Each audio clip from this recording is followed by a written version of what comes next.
अस्सलामुअलैकुम नाजरीन, नेओ डिजिटल से मैं हूँ सुमैया खुर्शीद और मैं इस वक्त मौजूद हूँ डॉक्टर फौजिया सिद्दीकी के घर पे। नाजरीन, आज 22 फरवरी 2025 है।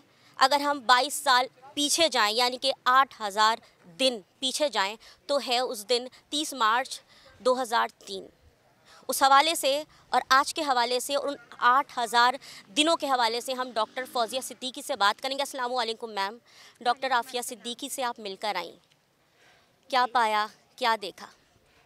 यकीन जाने कभी दिल चाहता है ना देखा होता कि अपने जहन में एक ये थी ना, और एक मिथ थी कि शायद वहाँ पे कुछ इंसानी हुकूक है और कुछ ख्याल किया जाता है, लेकिन देख के सारी मिथ्स टूट गई, सारा कुछ टूट गया और पता चला कि जो पूरी दुनिया को रहज़न कहते हैं और ये कहते हैं कि वो ख़वातीन के हुकूक सिर्फ हम ही जानते हैं, अस्तग़फिरुल्लाह रब्बी मिन कुल्लि ज़ंबी, उनको तो हुकूक नाम की कोई चीज़ ही नहीं पता।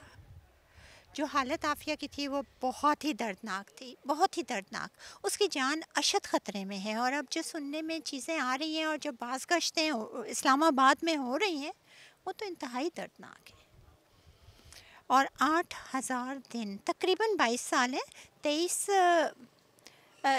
30 मार्च को पूरे 22 साल होंगे ईस्वी उससे, लेकिन दिनों के हिसाब से 8000 दिन आज पूरे हुए हैं उसको कैद में।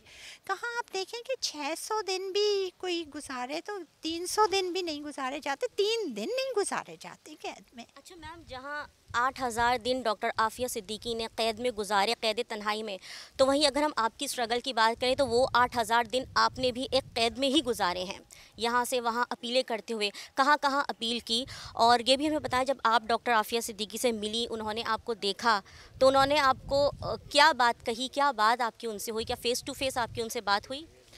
बिस्मिल्लाहिर्रहमानिर्रहीम। देखिए, मेरा कहाँ कहाँ मैं गई तो मैं ये कहूँ कि आसान ये होगा कि कहाँ नहीं गई, क्योंकि जहाँ तक मेरी पहुँच हो सकी है, दुनिया के जिस किनारे तक, पहाड़ी की चोटी हो या समंदर का किनारा हो, मैं अपनी तरफ से हर जगह गई हूँ। हर शख्स को, हर फ़र्द को मेरी कोशिश हुई है कि मैं आफिया का बताऊँ कि देखो, एक अमेरिका की काल कोठरी में एक मुसलमान बहन, एक औरत, एक इंसानियत की को तरसी हुई एक खातून, एक माँ, एक बहन, बच्चों से दूर, घर से दूर पड़ी हुई है, जिसको कोई पूछने वाला नहीं है।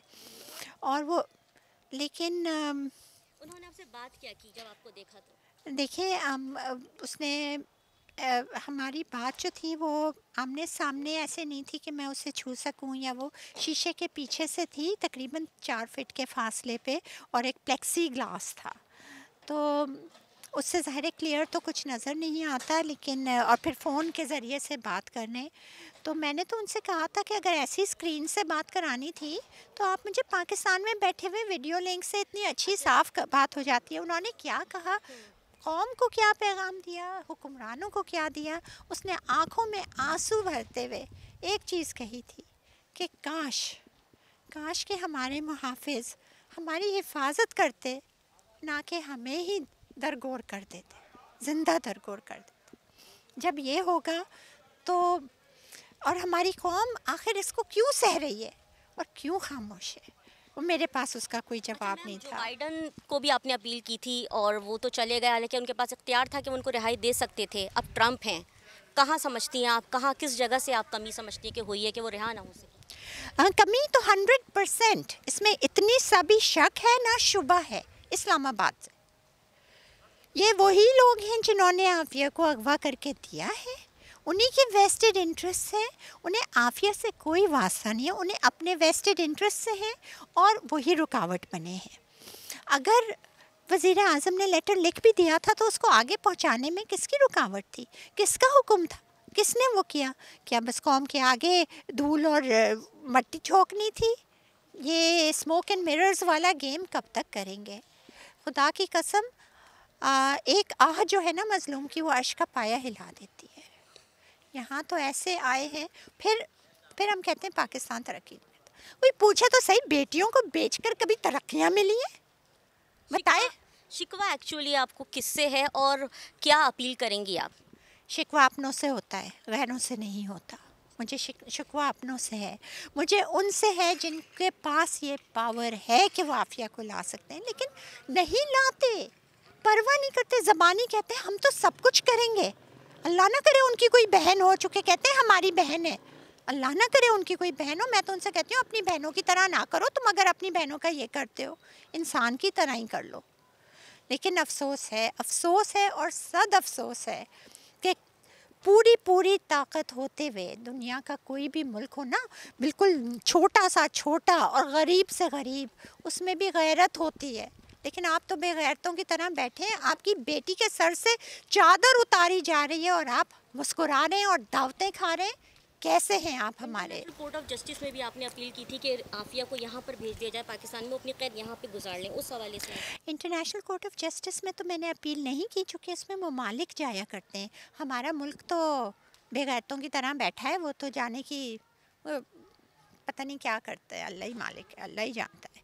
हमें तो ये तो एक पाकिस्तानी अवाम के लिए एक आंखें खोलने का वो है, जाग जाओ अल्लाह के वास्ते, देखो तो सही जिनको तुम लोग बिठाते हो ऐवानों में।